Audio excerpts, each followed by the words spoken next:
Devil comet বা শিংওয়ালা ধূমকেতু পৃথিবী থেকে যার দেখা মেলে ন্যূনতম ৭১ বছর পর। চলতি বছরে ২১শে এপ্রিল ছিল সেই মাহেন্দ্রক্ষণ। দুর্লভ এই মুহূর্তের সাক্ষী হতে রাজশাহীর পদ্মাপাড়ে জড়ো হয়েছিলেন হাজারো মহাকাশপ্রেমী। আর তাদের এই সুযোগ করে দিয়েছিল বাংলাদেশ অ্যাস্ট্রোনমিক্যাল অ্যাসোসিয়েশন ও রাজশাহী অ্যাস্ট্রোনমি সেন্টার। তরুণদের মহাকাশ জ্ঞান ও বিজ্ঞান মনস্ক করে তুলতেই এই আয়োজন, জানান আয়োজকরা। মেহেদী হাসানের তোলা ছবিতে জানাচ্ছেন রাশিদুল হক রুশো। বিশ্বব্রহ্মাণ্ডে প্রতিনিয়তই কত কিছুই না ঘটে চলেছে। এর মধ্যে অনেক কিছুই আমরা দেখতে পাই খালি চোখে। এই যেমন সম্প্রতি পূর্ণ সূর্যগ্রহণ দেখল বিশ্ববাসী।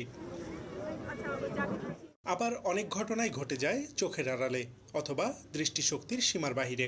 আবার কোনো কোনো ঘটনার পুনরাবৃত্তি ঘটে বহু বছর পর পর, যা হয়তো এক জীবনে একবারই দেখার সুযোগ মেলে।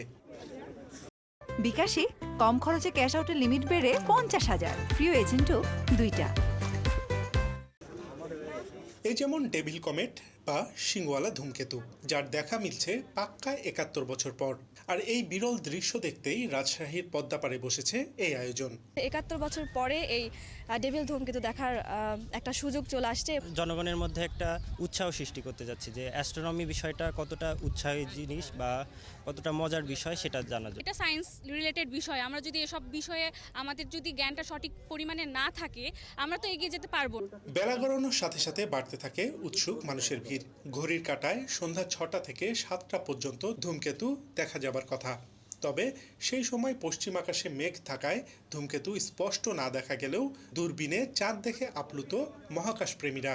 এই টেলিস্কোপটার মাধ্যমে আমরা চাঁদ দেখলাম, অনেক চাঁদের দৃশ্যটা অনেক সুন্দর লাগলো। ইউরেনাস এবং জুপিটার এই কয়েকটা গ্রহর মতো প্ল্যানেটের মতো দেখতে পেয়েছি। দেখা যাচ্ছে, আমরা স্পষ্ট দেখতে পাচ্ছি বা আমি দেখতে পাচ্ছি।